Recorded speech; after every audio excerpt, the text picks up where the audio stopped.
Good morning students. आज हम हमारे सिलेबस की यूनिट नंबर 12 शुरू करने जा रहे हैं, जिसका टाइटल है ISO 9000 series of quality system.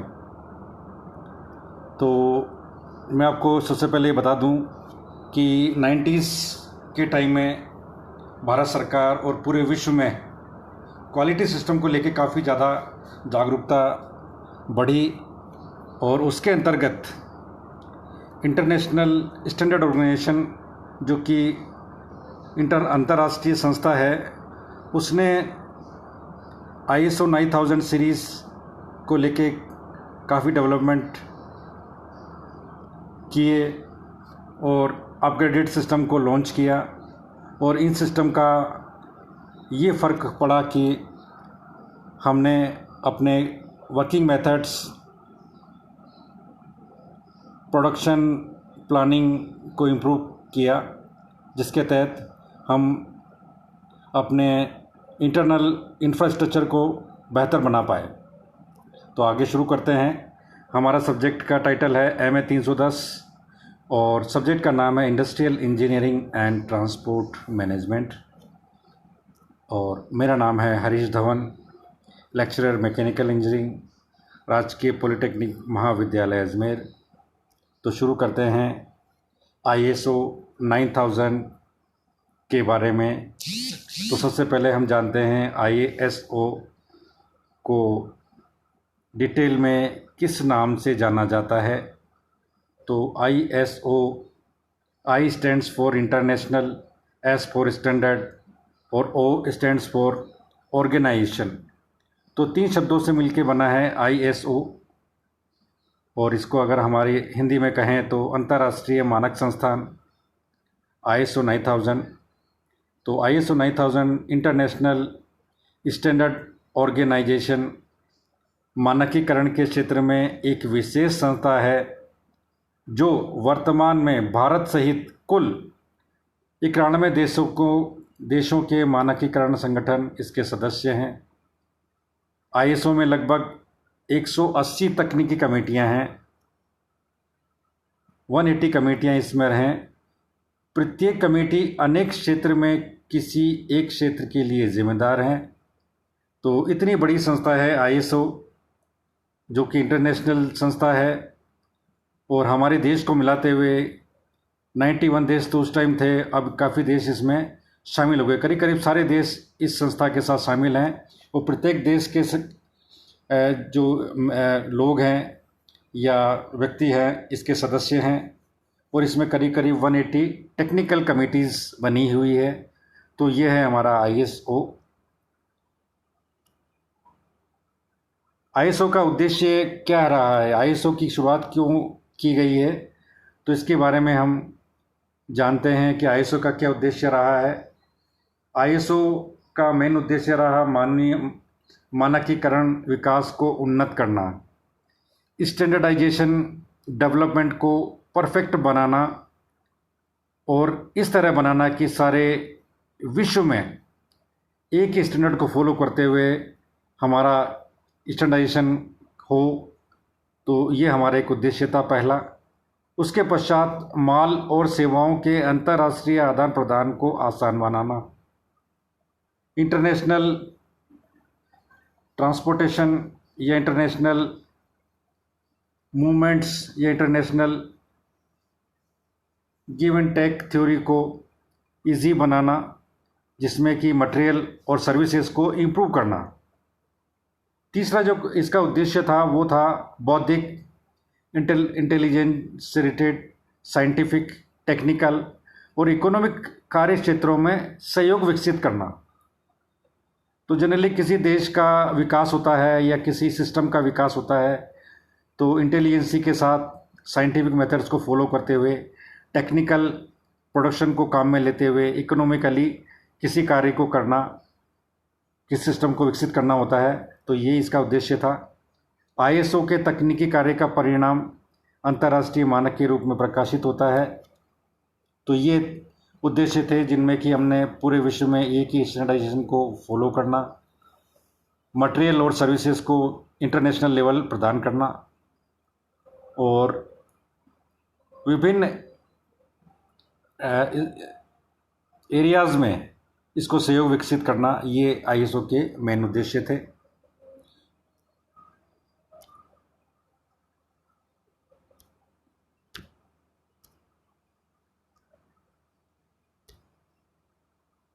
उसके पश्चात आईएसओ 9000 मानक श्रेणी का विकास हुआ। और इसका विकास किस तरह हुआ?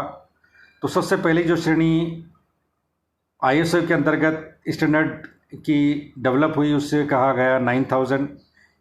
और इसका विकास किस तरह हुआ, एक बार इसको हम देखते हैं।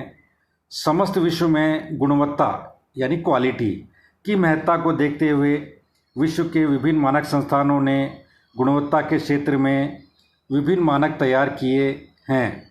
यद्यपि इन सब मानकों में से कईयों में समानताएं थी, किंतु कुल मिलाकर गुणवत्ता भ्रांतिमय बन गई। शब्दावली जैसे कि quality management, quality control, quality system, quality assurance and quality policy ने एक देश से दूसरे देश के मध्य एक ही उद्योग में भी भिन्न एवं कभी कभी परस्पर विरोधी अर्थ उपार्जित कर लिए। इस कारण अंतर्राष्ट्रीय स्तर पर मानकीकरण की आवश्यकता महसूस की गई। इसके लिए आईएसओ 9000 ने कार्य प्रारंभ किया और 1987 में 6 मानक जारी किए। तो जैसा कि मैंने बताया कि 90s इसकी शुरुआत थी आईएसओ 9000, क्योंकि 9 जो डिजिट ली गई है उसका लॉजिक यहीं से शुरू होता है कि 1987 में आईएसओ 9000 की शुरुआत हुई थी और 6 मानक इसके अंतर्गत जारी किए गए। और इसका उद्देश्य क्या था? कई असमानताएं डेवलप हो गई थी अलग अलग कंट्रीज़ में, तो उनको एक ही प्लेटफॉर्म पर लाने के लिए quality management, quality control, quality system, quality assurance, इनको सबको एक साथ एक जैसा बनाने के लिए आईएसओ की शुरुआत हुई, जिसमें 9000 सबसे पहले प्रारंभ किया गया, जिसमें एक शब्दावली एवं शेष 5 मानक जिनको आईएसओ 9000 के रूप में जाना जाता है, जो कि गुणवत्ता के संबंध में विभिन्न धाराओं को स्पष्ट करते हैं एवं क्वालिटी एश्योरेंस सिस्टम के 3 नमूने प्रस्तुत करते हैं। तो ये था हमारा आईएसओ 9000, जिसके अंतर्गत 6 मानक डिसाइड किए गए, एक इसकी शब्दावली हो गई और 5 इसके मानक बनाए गए। और ये क्वालिटी एश्योरेंस से रिलेटेड मानक श्रेणी है, जिसमें कि क्वालिटी मेन क्राइटेरिया है, क्वालिटी को इम्प्रूव करना, क्वालिटी को एक लेवल तक लेके आना किसी इंडस्ट्री के द्वारा। अगर कोई इंडस्ट्री इस लेवल तक पहुंचती है तो उसे ये सर्टिफिकेट प्रदान किया जाने लगा। आगे देखते हैं इसके मानक कौन कौन से हैं।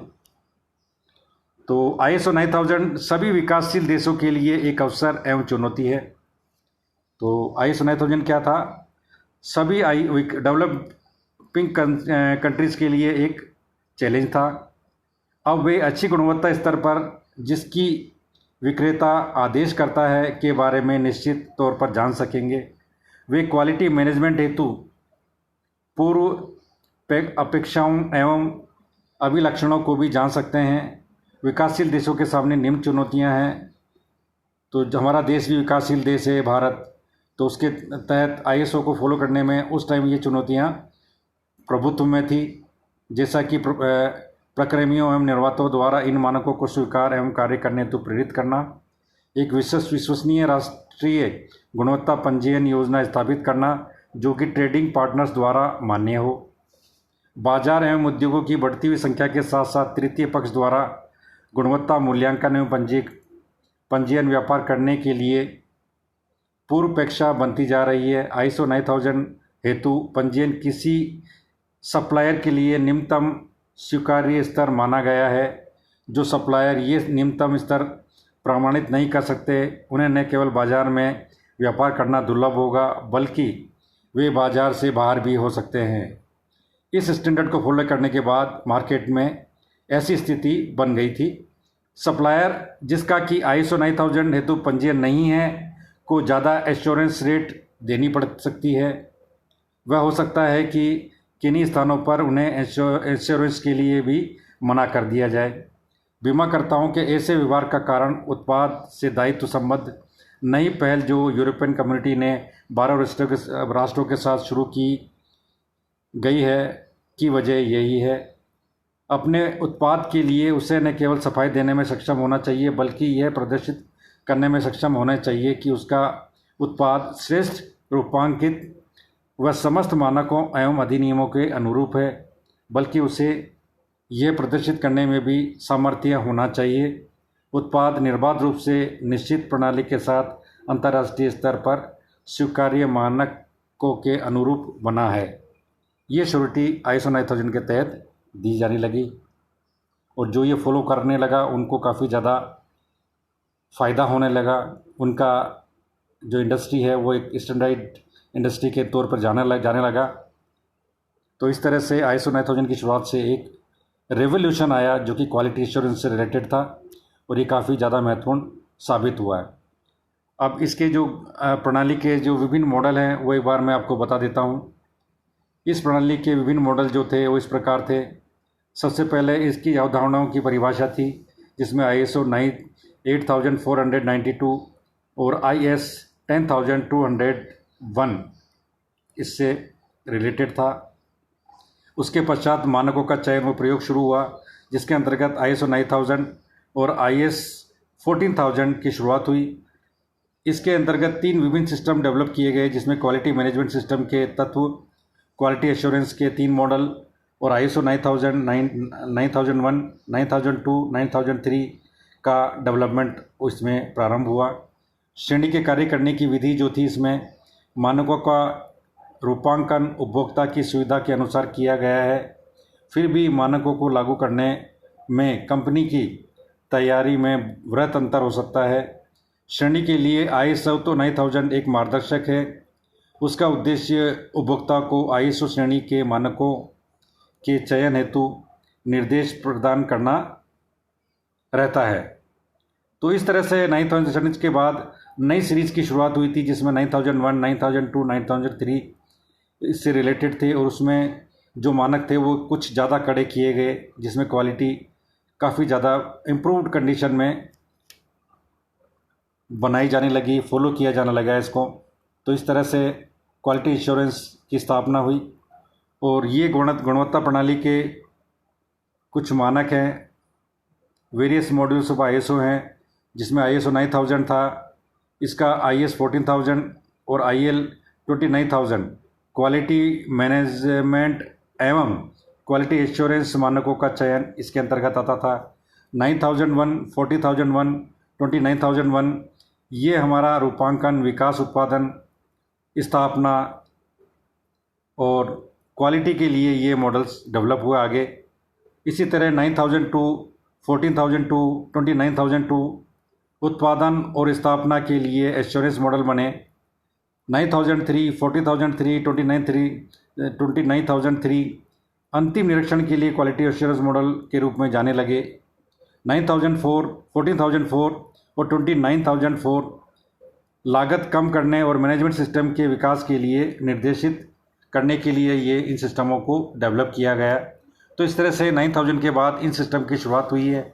9000 के बाद 9001, 2, 3, 4, 14000 के अंतर्गत 1, 2, 3, 4, 29000 के अंतर्गत 20001, 2, 3, 4 डेवलप किए गए और ये अलग अलग घटकों में इनको इम्प्रूव किया गया।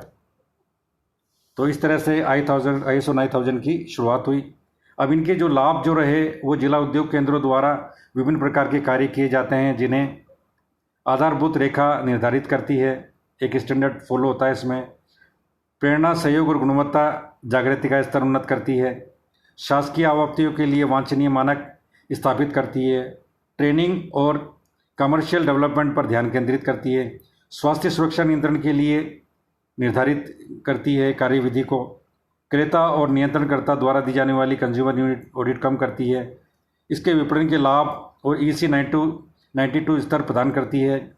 दक्षता बढ़ती है इससे और वेस्टेज जो मटेरियल है उनकी रिकवरी कम होती है, रिवर्क कम होता है और निर्यातकों को प्रेरित करती है क्योंकि निर्यातक जितने भी होंगे वो इस सिस्टम के फॉलो होने से किसी इंडस्ट्री में ज़्यादा फ़ायदा वो ले पाएंगी। तो इस तरह से ये ISO 9000 के लाभ हैं जिनको आप समराइज़ कर सकते हैं। उसके बाद लास्ट जो टॉपिक है हमारा वो TQM से रिलेटेड है।